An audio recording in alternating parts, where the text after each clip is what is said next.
বিগত সরকারের আমলে চাকরিচ্যুত সকল পুলিশ সদস্যদের পুনর্বহালের দাবিতে পুলিশ সদর দপ্তরের সামনে রাস্তা অবরোধ করেছে চাকরিচ্যুত পুলিশ সদস্যরা।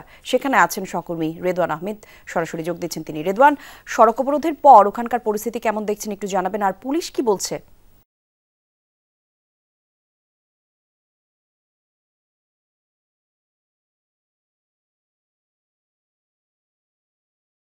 মূলত বিগত সরকারের আমলে যারা চাকরিচ্যুত হয়েছেন তারা এখানে বেলা 12টা থেকে অবস্থান নিয়েছিলেন।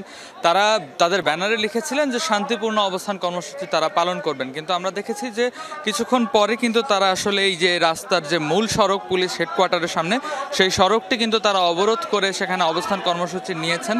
এবং তাদের যেটি মূল দাবি যে আসলে যেই বিগত সরকারের আমলে বিভিন্ন ছোটোখাটো কারণ দেখিয়ে যাদের আসলে চাকরি থেকে চাকরিচ্যুত করা হয়েছে তাদের আসলে চাকরিতে পুনর্বহালের দাবি কিন্তু তারা করছেন।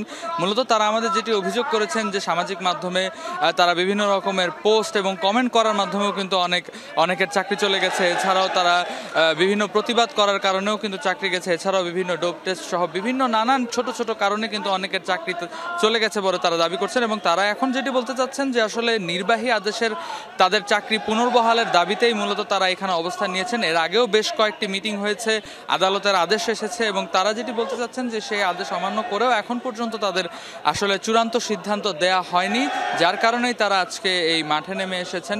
যদিও শান্তিপূর্ণ কর্মসূচি করার কথা ছিল, পুলিশ হেডকোয়ার্টারের সামনে পুলিশের ঊর্ধ্বতন কর্মকর্তারাও কিন্তু এখানে এসেছিলেন।